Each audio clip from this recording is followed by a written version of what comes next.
Bismillahirrahmanirrahim. Assalamualaikum warahmatullahi wabarakatuh.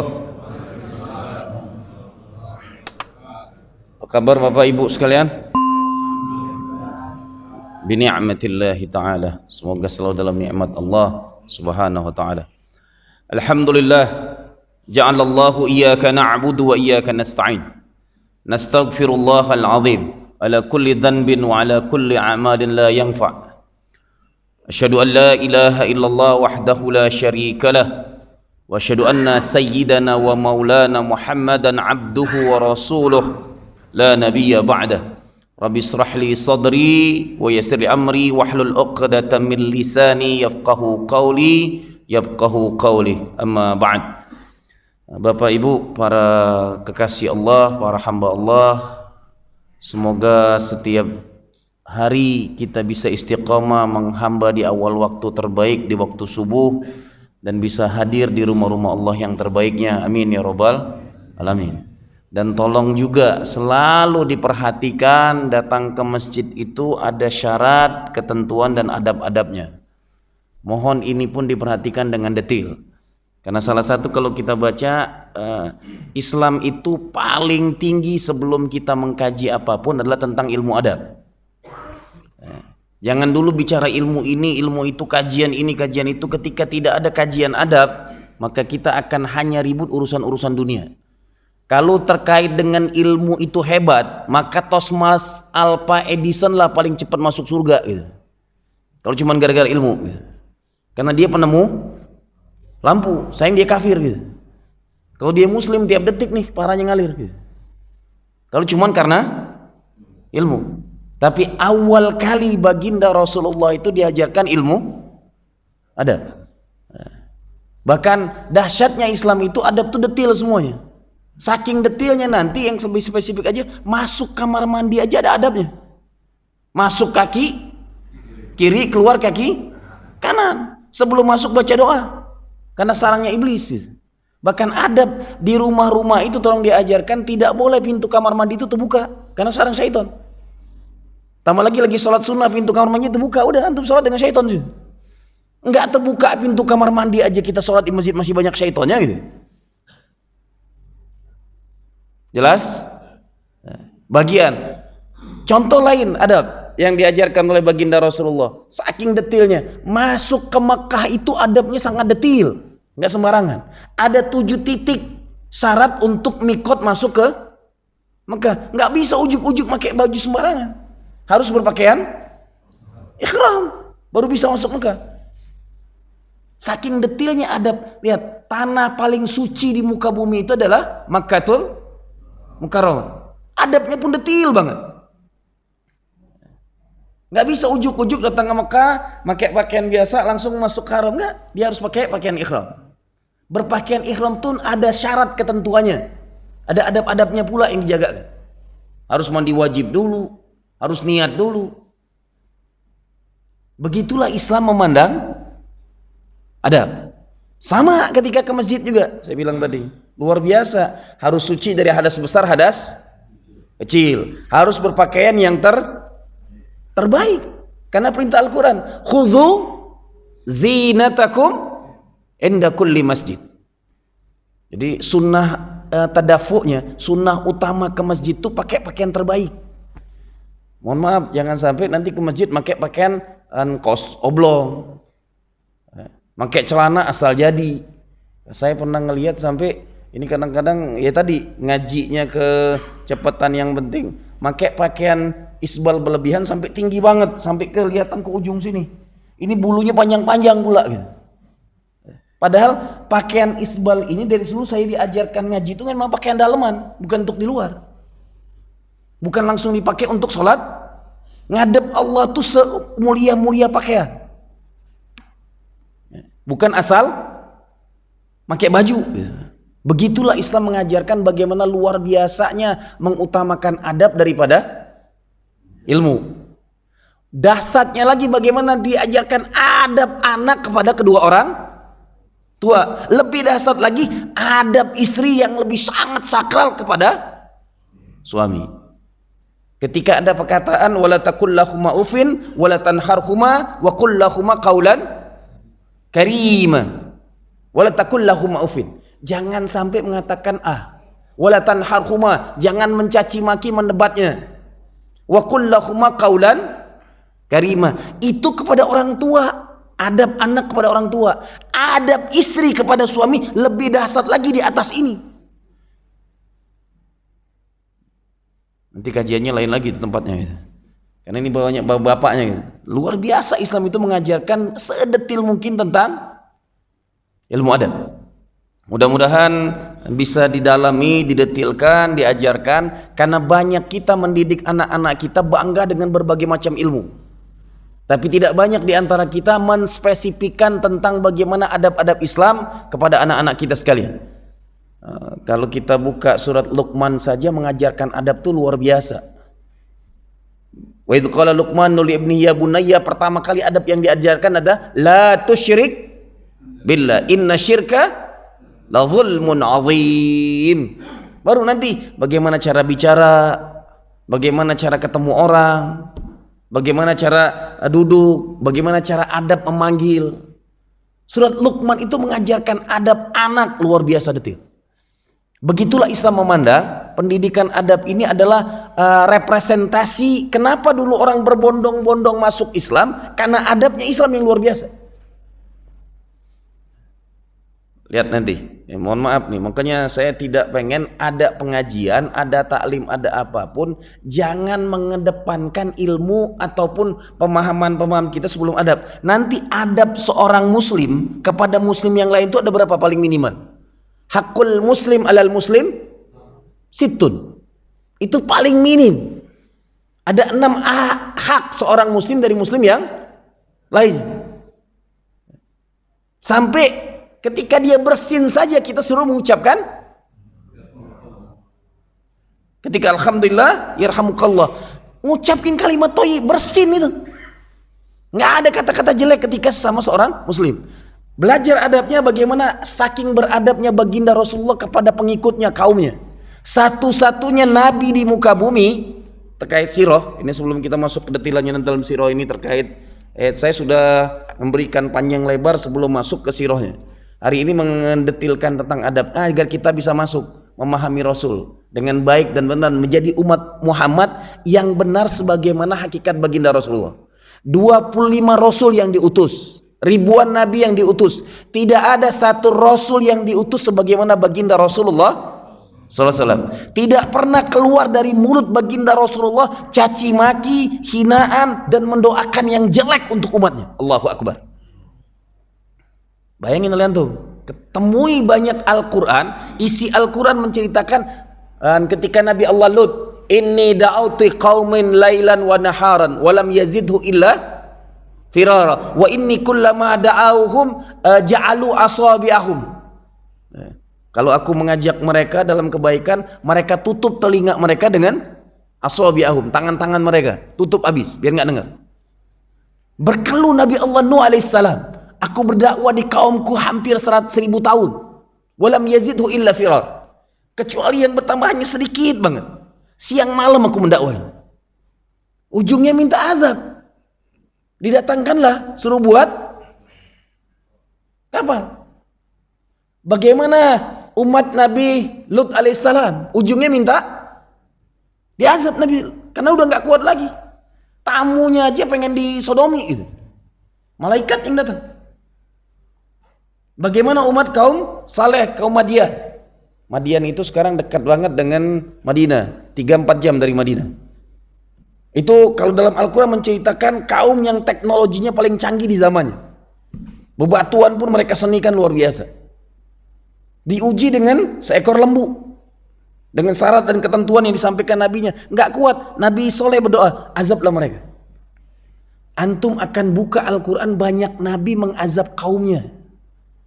Tapi baginda Rasulullah tidak pernah keluar dari mulutnya azab untuk umatnya. Maka ngaji dimanapun jangan pernah mencaci maki umat Muhammad, karena baginda Rasulullah memuliakan umatnya, titik. Garis bawahi, tidak boleh ada caci maki. Kenapa? Kata Rasulullah, man qala la ilaha illallah dakhalal Jannah, selesai. Kalau akidahnya sama, tauhidnya sama, maka jangan berbeda masalah furu'iyah. Karena jaminannya siapapun yang mengucapkan kalimat la ilaha illallah, maka dia akan masuk surga. Walaupun kontraknya masing-masing berbeda. Ada yang sekian tahun dulu di neraka, na'udzubillah min dzalik. Semoga kita tidak merasakan itu, amin ya rabbal alamin. Maka adab pertama yang ada dalam pribadi Rasulullah itu, kita ambil lagi nanti, tarik garis bawahnya. Ini bagaimana tidak ada pernah perkataan, bahkan dalam hadis disebutkan oleh kajian-kajian di sirah, para ulama menyimpulkan baginda Rasulullah itu tidak pernah berdoa untuk dirinya. Luar biasa. Tapi selalu berdoa untuk umatnya. Bahkan ada nanti di akhir zaman ada senjata doa yang tidak pernah dilakukan oleh nabi yang lain. Karena aku tidak pernah banyak meminta kepada Allah. Dan nanti akan kumintakan di akhir yaumil mahsyar. Dan yang dipintakan nanti di sana untuk umat. Allahu Akbar. Mulianya baginda Rasulullah dengan adabnya kepada umatnya saja. Antum akan ketemu nanti ketika ini kalau ngurusin Mekah luar biasa. Dizolimin, dihina, dibantai, disiksa, dicaci maki, diusir dari kampungnya. Saking makhluk ini beradab, nggak pernah dilawannya, kampungnya sendiri. Nggak pernah ada caci maki, nggak pernah ada hinaan. Bahkan kalau kita nonton televisi itu ibaratnya nonton film, ending akhir, paham ini? Setelah Rasulullah tinggal di Mekah, tinggal di Madinah, hijrah ke Madinah, ada dua hal yang saya nggak masuk akal. Manusia yang diberitahu Allah tiap detik, siapa itu orang-orang munafik. Bahkan seorang sekretaris Rasulullah yang paling tahu siapa aja orang munafik di Madinah. Adakah Rasul melaknat mereka? Bahkan mereka buat masjid Dirar. Adakah Rasul melaknat mereka? Sampai Rasul meninggal? Enggak ada. Nanti setelah itu yang kedua lebih dahsyatnya lagi, dari tahun ke-1 Hijriah sampai tahun ke-7 Hijriah, perang-perang Rasulullah itu dengan kaumnya sendiri, dengan orangnya sendiri, orang kafir Quraisy semua. Paham? Dari perang Badar, perang Uhud, perang Khandaq, ujungnya nanti endingnya kalau nonton film tuh bagi orang sekarang nggak asik lagi. Sampai ke Fathul Makkah, perang berpanjang 7 tahun. Ketika tahun ke-7 Fathul Makkah masuk ke Mekahnya tanpa perang sama sekali. Cuma 2 taklimat pengumuman Rasulullah SAW. Barang siapa yang masuk ke rumah Abu Sufyan dia akan selamat. Dan barang siapa masuk ke Masjidil Haram dia akan selamat. Luar biasa, nggak ada bawa ke sana sudah siap dengan semua tempurnya, nggak ada perang, nggak ada pertumpahan darah, nggak ada dendam. Ending akhir pribadi makhluk ini luar biasa. Sekali lagi, perang terpanjang baginda Rasulullah dengan orang-orang Quraisy, orang kampungnya sendiri. Tapi ending akhirnya Allahu Akbar. Kalau kita langsung keluar dendamnya, wah udah kepalang masuk kampung sendiri. Dan dia tahu siapa saja yang tukang bunuhin sahabat di situ. Tahu semua, tapi luar biasa. Siapa yang tidak tahu Abi Sufyan bagaimana bermusuhnya dengan Islam? Tapi nubuah Rasulullah luar biasa. Kenapa langsung dimuliakan Abu Sufyan? Rasulullah tuh hal-hal yang tidak diketahui makhluk pun dia tahu. Karena nanti ternyata lihat, kita tahunya setelah kita sekarang hanya menjadi pengikut akhir zaman. Mengapa muliakan Abu Sufyan? Karena nasab Abu Sufyan akan menjadi salah satu khilafah Islam. Setelah tumbangnya Khalifatul Rasulullah, Bani pertama memimpin kekhilafan Islam Bani Abu Sufyan yang memimpin kekhilafan Islam pertama. Jadi yang saya cuma mengingatkan kepada kita, begitu indahnya Rasulullah membangun dakwah ini, membangun Islam ini, membangun karakter Islam ini dengan pemahaman adab yang luar biasa. Yang saya bilang tadi, ditribulasi, dihina, dicaci maki, diusir dari kampungnya. Bahkan yang logika saya nggak masuk akal, sudah diusir dari kampungnya, nggak boleh lagi berdakwah di kampungnya. Istri dengan suaminya meninggal dunia, mau hijrah saja harus dibunuh. Mau hijrah harus dibunuh gitu. Sudah disiapkan semua strateginya membunuhnya. Rasul pun punya strategi, dicari habis-habisan seluruh jazirah Makkah. Disebar semua orang-orang Quraisy, nyari dia harus dibunuh. Bahkan ketika saya naik ke Gua Thurnya, saya lihat seluruh Gua Thur itu gunung semua. Tidak ada satu titik dalam situ dikatakan, tidak ada satu titik gunung sekitar Gua Thur itu yang tidak ada manusianya mencari Muhammad Rasulullah SAW. Semuanya mencari. Cuman karena keta'ziman Allah lah diselamatkan dalam Gua Thur. Dua makhluk yang menjaganya. Satu burung dara, yang kedua sarang.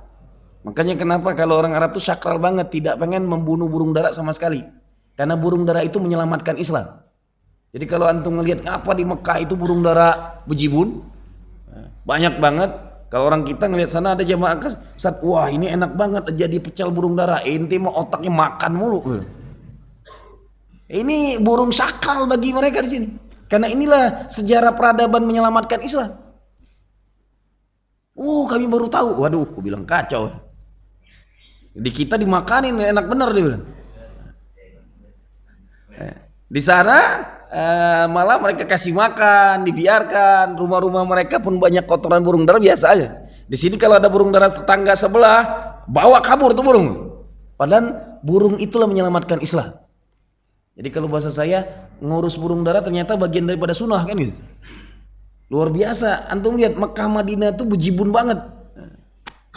Saking mereka tahu salah satu burung yang menyelamatkan dakwah baginda Rasulullah sallallahu alaihi wasallam.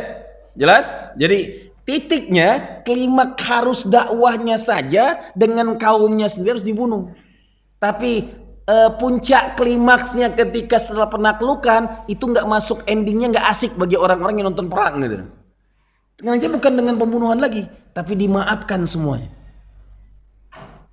Setelah Fathul Makkah, perang Hunain, ghanimah terbesar yang mendapatkan perang Hunain orang-orang yang baru masuk Islam, Ahlul Quraisy. Sampai Ahlul Ansor ribut, nggak masuk akal, baru masuk Abu Sufyan dapat 1000 unta gitu. Bagaimana cara Rasulullah mengikhtiromin musuh-musuhnya? Yang ini kadang-kadang kita malah sesama muslim yang bukan musuh jadi musuh. Nauzubillah min dzalik. Jadi mari pahamkan kembali. Lihat nanti luar biasanya adab Islam. Maka saya pengen sakralnya gini, tolong jangan pernah ribut sesama muslim kondisi apapun. Hadis sahih terkait dengan amalan sosial. Man kana yu'minu billah wal yaumil akhir falyukrim dhaifahu. Man kana yu'minu billah wal yaumil akhir falyukrim jaruhu.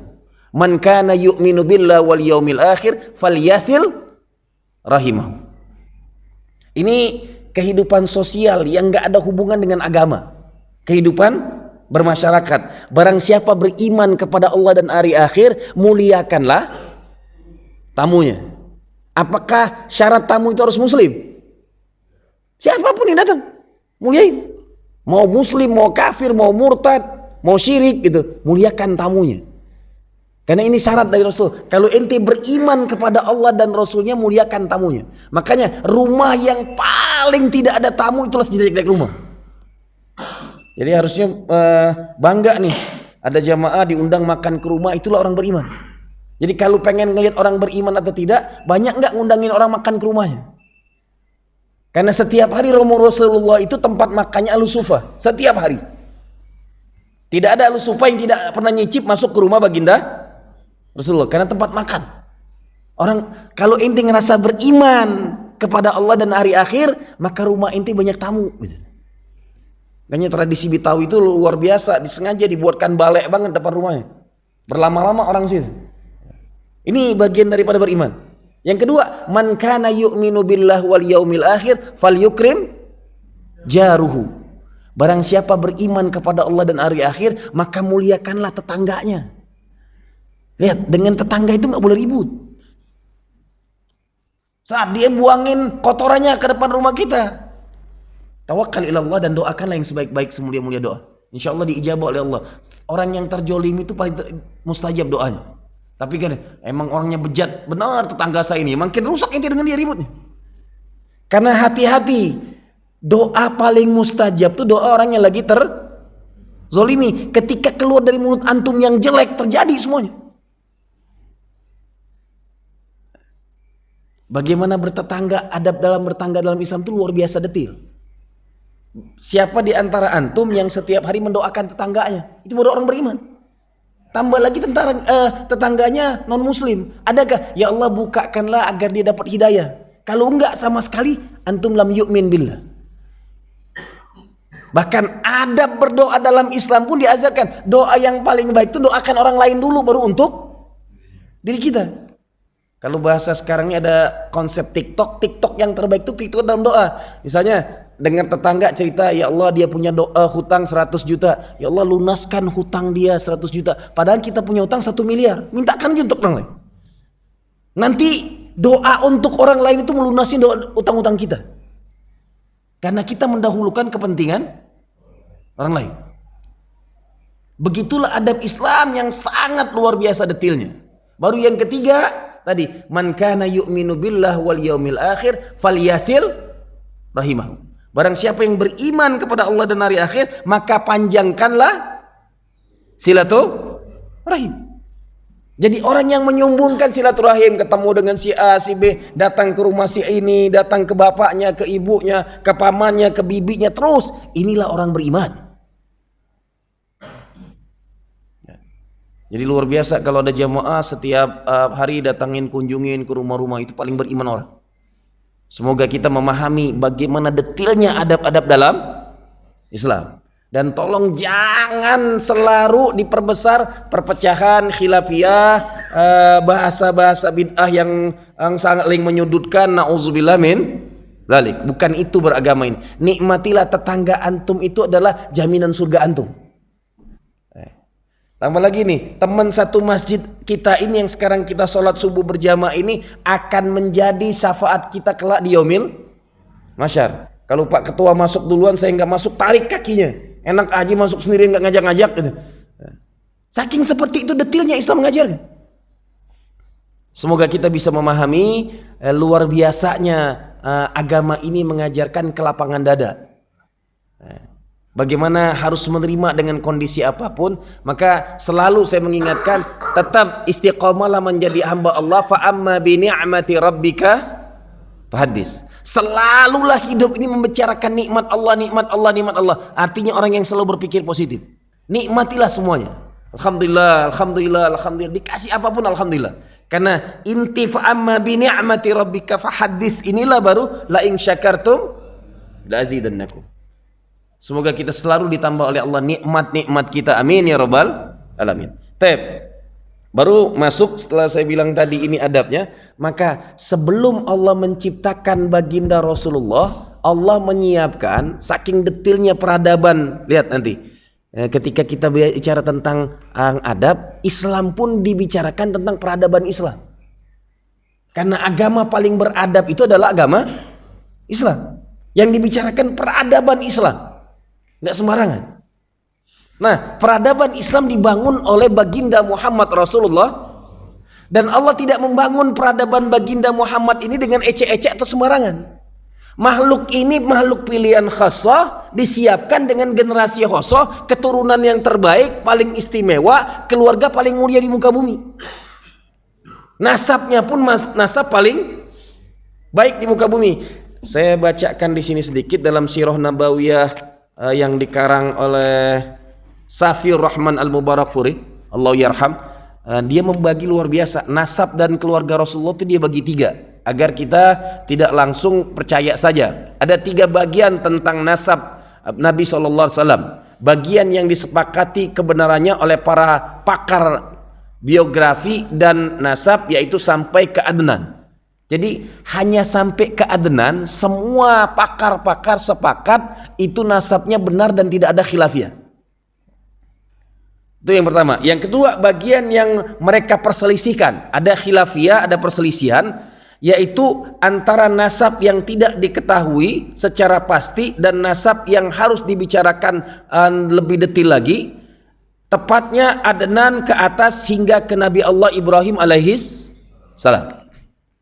Saya tuh kalau lagi bawa jamaah haji dan umroh sering saya mainkan. Kok saya udah bimbing jamaah, saya bilang sampai sebulanan, nggak ada satupun yang bertanya. Saya bilang kita ini kuburan nabi-nabi itu tahu Nabi Ibrahim ada di Yordan. Di Yordan apa di Palestina? Nabi Ibrahim kuburannya di Al-Aqsa. Nabi-nabi itu banyak kuburnya di Yordan. Nabi Nuh dan sebagainya, banyak semua. Yang uniknya Nabi Allah Ismail itu hidup besar dan tinggal di Mekah. Tapi kuburan Nabi Allah Ismail sampai hari ini saya nggak nemukannya. Berpuluh-puluh tahun saya tanyakan dengan para syekh di sana, nggak ada yang jawab sampai hari ini. Kuburan Nabi Ismail di mana? Kuburan ibunya Nabi Allah Ismail di mana? Yang menjadi sakral amalannya. Sa'i itu amalan ibunya Nabi Allah Ismail, Sayyidatul Hajar. Kita itu sa'i karena amalan beliau. Rabbighfir warham wa'fu wa takarram wa tajawaz amma ta'lam innaka antal a'azzu wal akram. Itu amalan wanita mulia ini dengan was-wasnya. Makanya salah satu sunnahnya, ini kadang-kadang kalau yang balik haji itu jangan Rabbighfir warhamnya ketika tawaf pas sa'i di lampu hijaunya saja. Kapanpun kita was-was baca ini. Amalan was-wasnya Sayyidatul Hajar. Rabbighfir warham wa'fu wa takarram wa tajawaz amma ta'lam innaka antal a'azzu wal akram. Ada yang lebih panjang, innaka antal a'azzu wal akram innaka antallah ma la ta'lam. Ada beberapa yang lebih panjang lagi.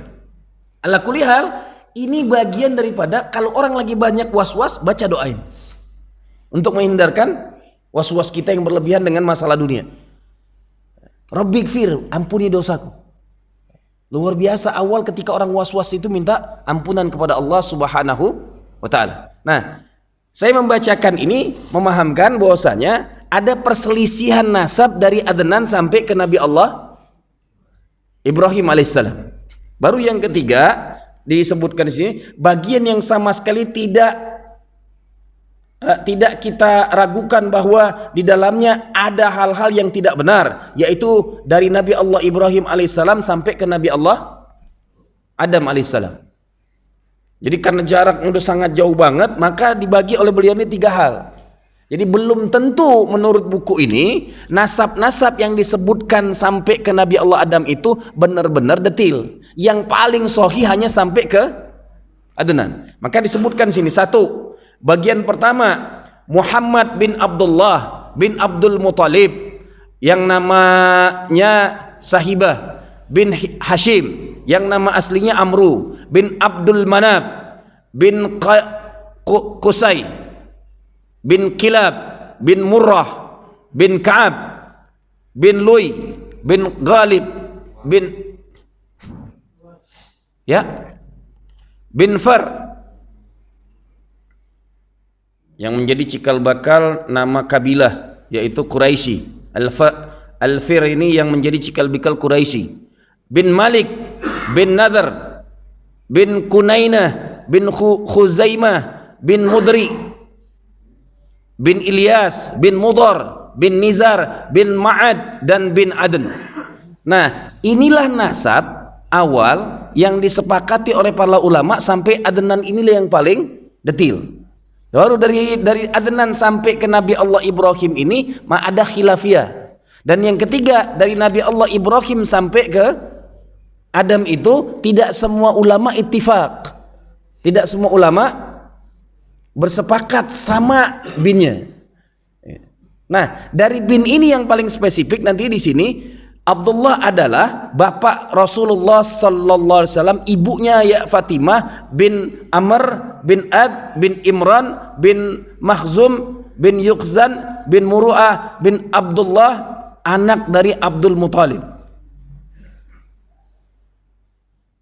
Yang paling bagus dan paling dicintai oleh bapaknya. Jadi ayah Rasulullah itu adalah anak terbaik yang paling dicintai oleh Abdul Muthalib. Dari 10 anaknya itu anak pilihannya adalah Abdullah. Dan nanti Abdullah inilah karena anak tercintanya ini yang harus dijadikan sesembahan. Maka Rasul nanti menyabdakan dalam hadisnya, aku ini nasab dari 2 orang yang dijadikan sesembahan kepada Allah, yaitu bapaknya dan Nabi Allah Ismail alaihissalam. 2 nasabnya, nasab orang yang disembahkan. Ketika pertama sesembahannya itu dikoncanglah Nabi bapaknya ini dikoncang, ternyata yang keluar tetap nama Abdullah. Setiap kali koncangan itu adalah kalau pengen menebusnya maka tebusannya 10 ekor unta. Sekali dikuncang nama Abdullah keluar, kedua kali dikuncang nama Abdullah keluar, harus disembelih tadi. Baru ke 10 kali nama yang keluar nama unta. Baru 100 ekor unta berbanding dengan 1 orang nama Abdullah agar dia bisa hidup. Jadi saking pilihannya, ayahnya pun disembahkan bukan sembarang sembahan. Nanti siroh seperti ini terjadi pula ketika yang akan ngurus Nabi Allah Isa alaihissalam, yang akan didapatkan oleh saudaranya Ali Imran. Nabi Allah Zakaria itu pun seperti itu. Dilakukan undian-undian berkali-kali. Dan di undi pertama ngelempar pensil ke laut, ke sungai. Nanti siapa yang lain arah maka dia menang. Ternyata nama Nabi Allah Zakaria. 3 kali ngundi tetap Nabi Allah Zakaria yang muncul. Jadi undian-undian untuk kebaikan itu dalam sirahnya ada. Begitupun tentang bagaimana Abdullah tidak jadi disembelih karena makhluk pilihan yang sangat dicintai oleh ayahnya, harus diberikan sesembahan. Dan harus 10 kali mengundinya berbanding dengan 100 ekor unta ayahnya bisa hidup. Jadi polanya saya pengen mengingatkan, nanti dalam sirah disebutkan ayah dan bapak Rasulullah itu adalah nasabnya jelas, pilihan, dan bukan orang sembarangan. Kalau kita terusurkan ke atas sampai ketemu ke Nabi Ibrahim alaihissalam. Nabi Ibrahim alaihissalam siapa dia? Khalilullah. Khalilullah adalah artinya kekasih Allah. Emang nasabnya sudah dipilih khas. Pelajaran terbaiknya yang saya lihat di sini ketika terkait dengan nasab, ternyata untuk menikahkan anak-anak kita itu adalah kewajiban orang tua memilihkan yang terbaik. Ini yang terkadang parah, anaknya nikah ketemu suami di mall, lagi jalan-jalan ke pasar, dapat di mana? Di Facebook gitu, sosmed dapatnya. Yang terkadang parahnya, sesama ahli masjid anaknya nggak dinikahkan. Halo, sudah berapa banyak ahli masjid sini anaknya ditemukan jadi jodoh? Hah? Wah ini nggak nyunah nih gitu. Sunnahnya nikah itu dengan jiron terdekat gitu. Baca sirahnya. Adakah Rasulullah menikahkan Fatimah dengan orang lain? Dengan siapa? Ali, anak dari pamannya. Adakah Rasulullah menikahkan 2 anak wanita lainnya dengan orang lain? Yang mendapatkan Zulzain, 2 cahaya Rasul, Utsman bin Affan, 2 dapat anak Rasul. Nanti dengan teman baik, teman akrabnya yang akan jadi khalifah pertama dengan kedua, Rasul menikahi anak-anak mereka. Jadi sunnah menikah itu dengan orang terkenal yang kita kenal yang baik. Ini kadang-kadang sesama orang masjid anaknya nggak mau nikahin. Jangan nikah sama tetangga, bahaya. Kalau ceraian nggak enak, doanya dijalek awal emang.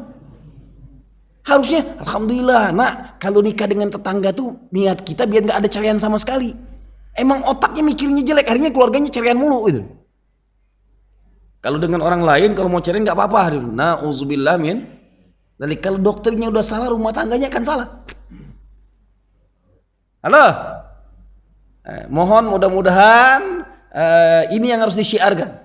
Orang-orang ahli masjid sama-sama soleh, daripada anak-anak kita kemana-mana, kenapa nggak saling dari awal? pas masih kecil-kecil, siapin aja nih, ini nanti akan kita jodohin ya. Gitu. Fadal, lebih baik gitu. Begitulah Rasulullah menjodohkan Ali dengan Fatimah. Tahu, siapkan. Lihat, Ali itu didikan langsung Rasulullah, tahu kualitasnya, paham dengan kehidupan keseharian, dijodohkan dengan anak terbaiknya. Lah kita sekarang udah bertemu, anaknya ke masjid tiap waktu, 5 waktu kenal, dia punya anak cewek, malah nikahnya dengan orang lain.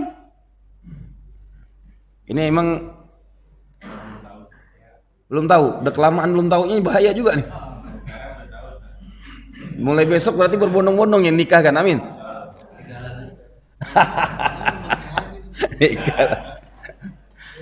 Cuman ngomong doang gitu mah. Nanti praktek datang ke rumah dimarahin bini diem kok. Ala kulli hal yang saya pengen ingatkan, buka kembali sirahnya. Kenapa sampai sedetil itu bin-binnya? Kenapa harus nikah dengan sama-sama Quraisy dua-duanya? Bapak ibu Rasulullah itu adalah Quraisy. Nggak kemana-mana nikah. Kita ini, anak saya nikah dengan orang dari negeri antah berantah, Allah alam gitu. Kenal kagak, apa kagak gitu. Wataknya nggak tahu, bapaknya seperti apa. Ini udah sama-sama ke masjid gitu. Malah nggak mau saling nawarin anaknya gitu, ego masing-masing. Bahkan kadang-kadang umurnya sampai tua gitu. Lebih dari 30 tahun didiemin aja. Kewajiban ayahlah mencarikan jodoh anak-anak wanitanya. Itu mutlak. Kalau sampai tidak nikah, antum yang menanggungi. Karena kewajiban ayah. Maka kalau anak-anak kita pengen cepat menikah, amalkan kepada anak-anak wanita yang gadis kita ilmu yang dilakukan oleh Sayyidatul Maryam. Sayyidatul Maryam tuh nggak pernah nyari jodoh, nggak pernah minta anak, tapi sibuk dengan mihrabnya ibadah, tapi semuanya Allah berikan. Yes? Kunci anak gadis itu jadilah Maryam. Insya Allah jodohnya datang sendiri, rezekinya akan datang diri. Lihat, ketika kullama dakhala Zakaria ila mihrab wajada indahu rizqan.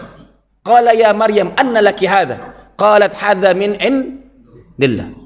Setiap kali Nabi Allah Zakaria masuk ke mihrabnya menemukan yang enggak masuk akal. Musim dingin, buah-buahan musim panas. Masuk musim panas, adanya buah-buahan musim dingin, enggak nyambung semua buahnya. Selalu ada. Ya Maryam anna laki hadha? Maryam dari mana ini semua? Baru disebutkan ini semua dari Allah. Hanya sibuk ibadah. Anak-anak gadis itu totalitas ibadah. Rezekinya akan datang cara Allah, jodohnya pun akan datang dengan cara. Lihat, ketika Maryam bercintanya dengan Allah habis-habisan, nggak dikasih jodoh dunia. Tapi jodohnya langsung Allah yang memberikan anak tanpa suami. Satu-satunya wanita ibadahnya melebihi dirinya yang dia cintai. Karena setiap detiknya setelah diwakafkan oleh ibunya untuk menjadi penghuni Masjidil Aqsa, hidupnya ibadah dan ibadah dan ibadah dan ibadah. Hasilnya Allah berikan ghanimah yang gak masuk akal, tanpa nikah dapat anak.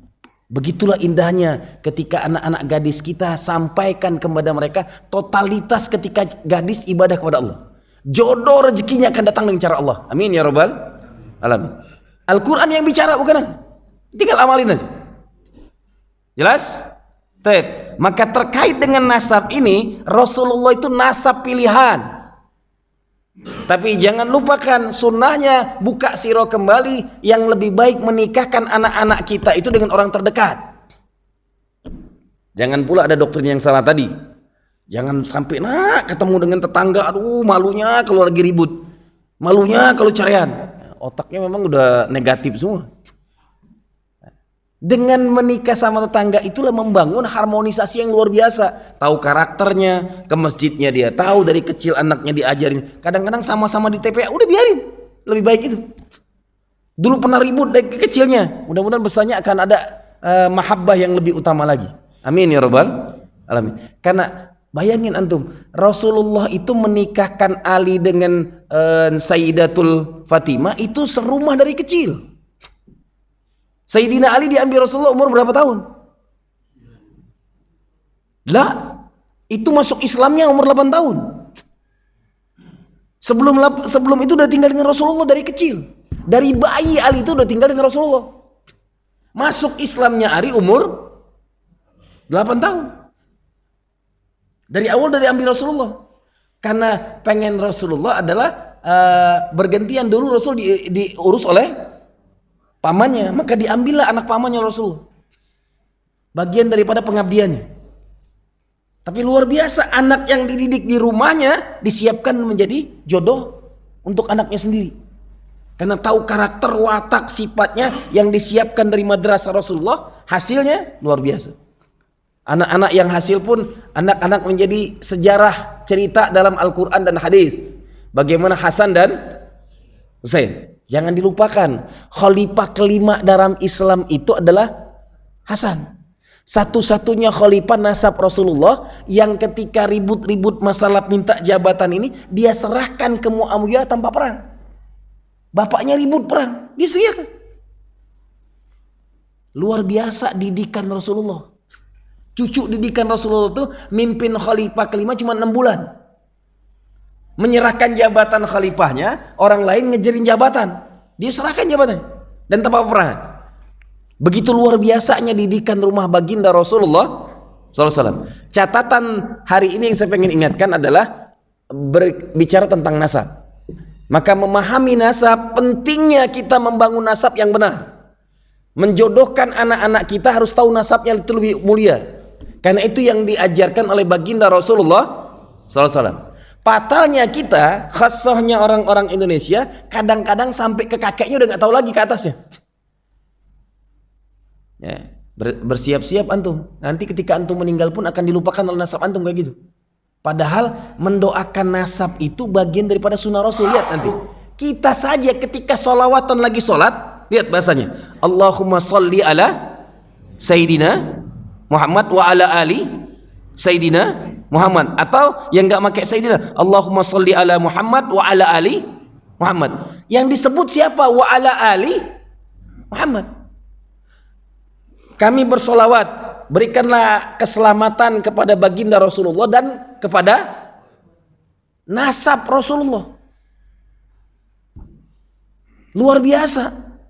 Dan orang Arab tuh hafal detil nasabnya. Jadi menghafal nasab, mencari tahu nasab itu sunnah. Berarti mendoakan nasab kita setiap hari, setiap waktu ba'da sholat itu luar biasa. Agar nanti antum setelah meninggal nggak dirobahkan nasab antum. Saya alhamdulillah dapat sampai turunan ke 30, saya cari terusin. Ketika antum mencarinya ditemukan oleh Allah. Detil semua saya dapatkan. Oh kesini sampai ketemunya. Makin antum cari nasab antum akan Allah temukan. Karena mencari nasab bagian daripada setiap kali kita bersolawat kepada Rasulullah. Solawat itu ke nasab Rasulullah SAW. Makanya memuliakan Rasulullah bukan cuma Rasulnya saja, nasabnya juga dimuliakan. Bagaimana ini jangan sampai dikit-dikit Rasulnya, tapi zuriat Rasulullah ada yang benci. Bahkan membunuh zuriat Rasulullah itu sehina-hina makhluk gitu. Yang memuliakan zuriat Rasulullah itu adalah Rasulnya. Nasab ke atas atau nasab ke bawahnya. Emang sudah dikunci Rasul nasab mulia yang hidupnya terjamin dunia akhirat. Bicara tentang hari ini saya ingin ingatkan, intinya adalah bagaimana menyiapkan keturunan nasab yang terbaik itu adalah kewajiban setiap muslim memahami sanad nasabnya, sirah nasabnya. Itulah yang diajarkan oleh baginda Rasulullah sallallahu alaihi wasallam. Baik, jam 6. Tafadhol. Kalau ada yang pengen didiskusikan ditanyakan. Tinggal nunggu 10 menit lagi. Fadhal. Assalamualaikum warahmatullahi wabarakatuh. Waalaikumsalam warahmatullahi wabarakatuh. Pernah dalam suatu kongres itu Gus Dur mengabaikan sholat berjamaah dibandingkan dengan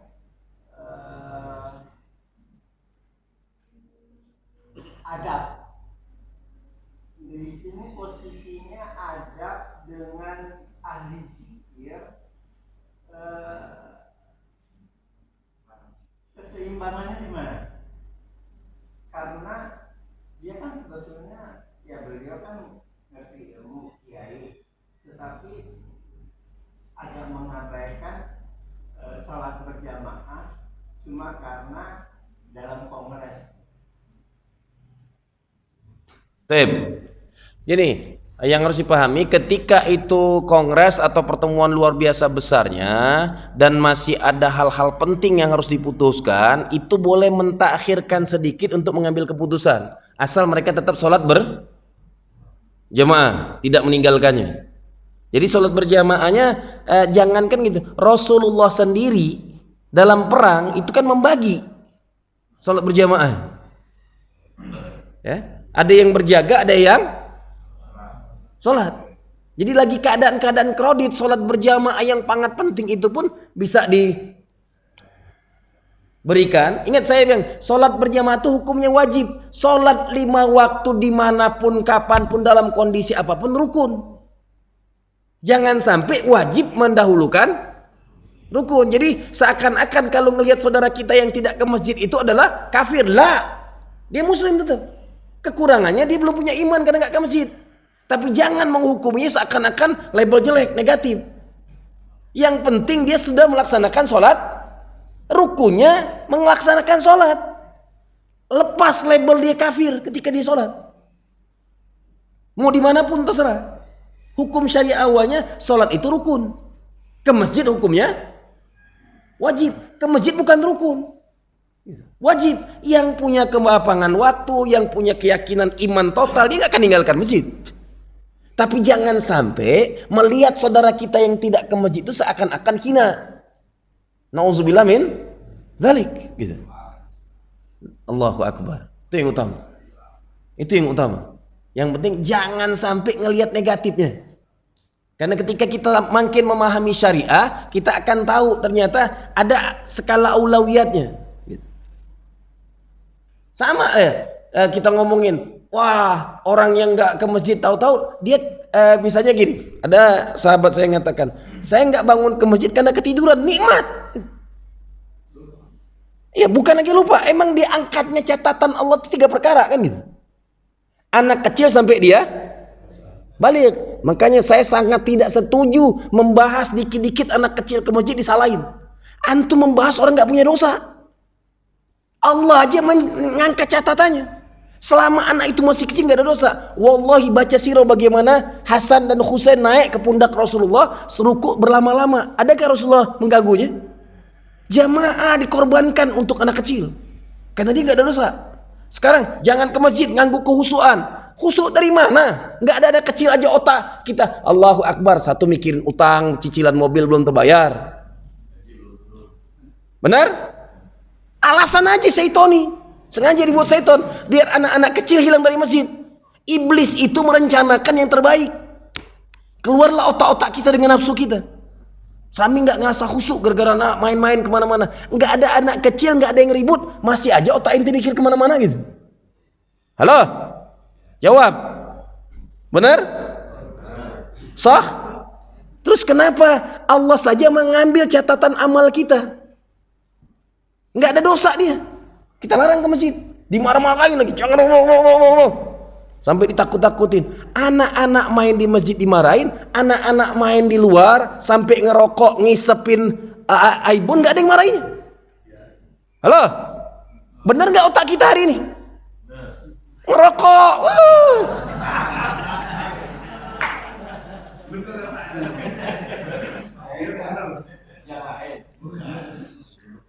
Ini kan ada keterbalikan logika yang luar biasa. Ngisep kaibon, kita lewat aja. Ya, lem itu. Yang mana? Nanti dari situ akhirnya mereka akan nyabu segalanya. Bermula dari yang kecil-kecil. Tapi anak-anak ke masjid cuma ribut lari-lari. Yang Rasulullah sendiri punya cucu bukan cuma lari, naikin pundak bapaknya lagi jadi imam. Kita ributin, jangan bawa anak-anak ke masjid. Ya. Mana anak kecil, Ustaz?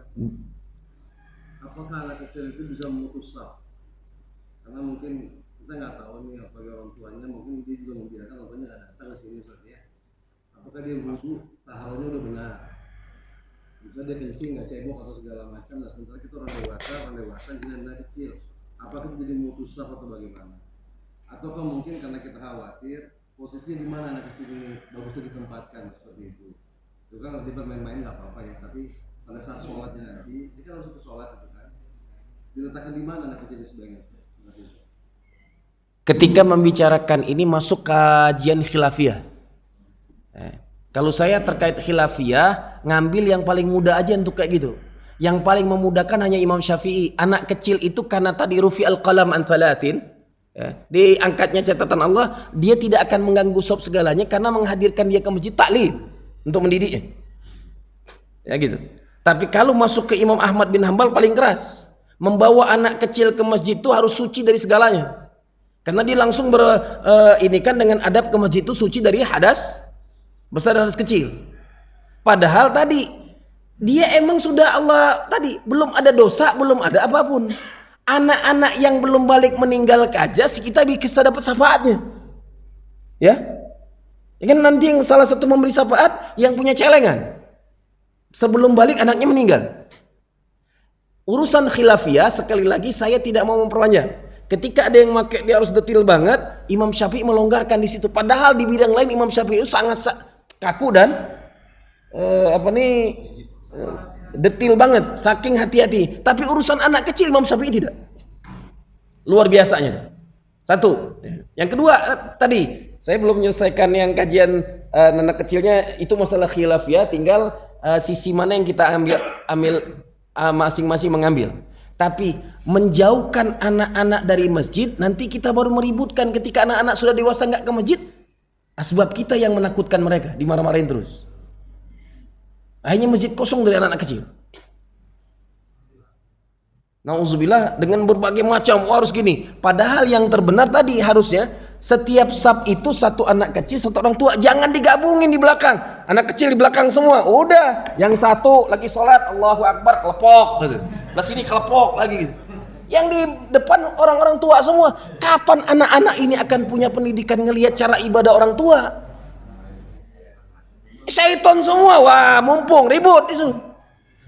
Satu anak dewasa, satu anak kecil, satu orang tua. Kalau saya bawa anak ke masjid, saya pegang dua-duanya, nggak ada yang pergi. Dia ribut dikit, saya pegang sini. Begitulah cara membawa anak ke masjid, ada adabnya. Saat ini bagaimana kalau yang ke masjid tadi orang tuanya nggak ngerti agama, langsung dikirim aja dia nggak ke masjid. Alhamdulillah anaknya ke masjid daripada dua-duanya nggak sama sekali. Halo, jangan berpikir negatif dulu dong gitu. Bersyukur aja dia bisa ngutus anaknya sebagai saksi kelak di yaumil mahsyar. Pengen dia lebih soleh anaknya. Wah kami yang ditugasi, pahala antum selesai, nggak usah ribut lagi. Nggak mau pahala, ya urusan antum dengan Allah. Ketika antum menjadi ahlul masjid, maka berbahagialah makin banyak orang datang ke masjid. Layani dengan indah, doakan mereka. Lihat, sahabat itu ketika ada anak kecil ke masjid itu dipegang-pegang kepalanya, didoain. Kita sekarang diributin mulu gitu. Sunnahnya sahabat itu megang kepala mereka, dicium kening anak-anak kecil itu didoakan. Bukan anak gua ngapain doainya? Nauzubillah min. Padahal antum habis sholat 5 waktu doa paling mustajab. Terpegang anak kecilnya jadi mujahid terhebat, jadi presiden. Allahu Akbar. Kalau setiap orang yang keluar masjid anak itu dipegang kepalanya jadi presiden banget, wah ini yang tersoleh, amin ya rabbal alamin. Jelas? Anak kecil, orang gila sampai dia sembuh, orang tidur sampai dia bangun. Jadi nggak ada dosa orang tidur itu, kalau bangun kesiangan pun nikmatin aja. Ini masuknya di gila ini. Asapnya di sini, jangan ditambah-tambah lagi, 3 ada. Tapi artinya, nah yang ketiga ini harus dibahas detail karena Rasul sendiri sirahnya pernah ketiduran karena kemalaman mereka diskusi sampai bangun itu masuk waktu lewat suruh duha, waktu duha azan dan berjamaah sampai ada yang datang. Kenapa ada azan siang hari? Kami ketiduran. Rasul pun ada sirahnya. Jadi jangan, ya Allah aku ini sering banget gak ke masjid. Ente ketidur, nikmati alhamdulillah, ghanimah itu real. Tapi kalau udah tiap hari gak ke masjid, nah itu baru bermasalah gitu loh. Jadi kalau ketiduran, ghanimah minallah.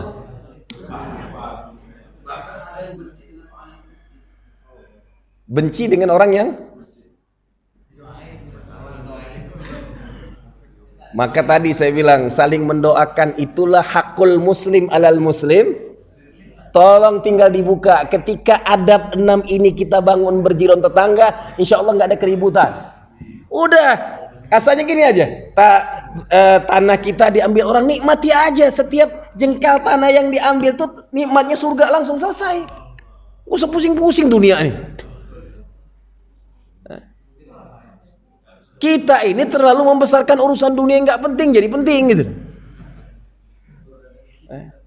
Ya tadi hati-hati di dalam masjid pun banyak nafsu syahwat syaitoni, seakan-akan ngerasa paling soleh, pengen jaga paling ibadah paling bagus, melupakan kehidupan sosial.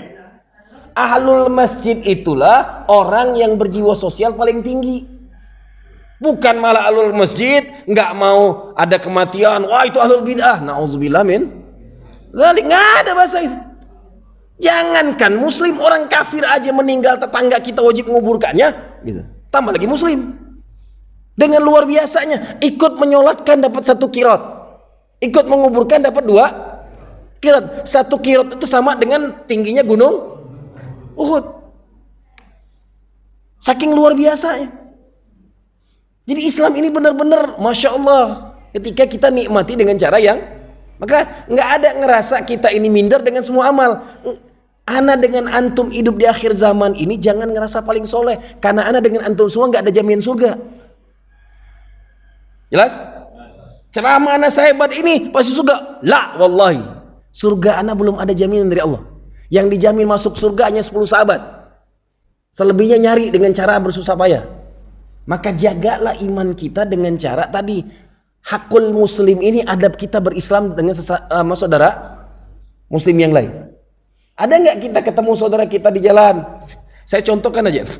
Antum masuk di komplek ini, ada security di depan itu. Siapa yang masuk ketika security itu buka pintu kacanya ngucapkan assalamualaikum? Semuanya sudah? Alhamdulillah, zayak, kuais. Ya ada itu. Ya. Kan hadisnya yang berjalan kepada yang duduk-duduk gitu. Maka masuk komplek itu sunnahnya antum yang berjalan ngasih salam dengan security. Kalau bisa ada salam tempel pula, lebih berkah lagi. Halo? Ya. Sudah. Jangan sekali-sekali tiap hari gitu. Saya subuhnya salam tempelnya ke security, selesai.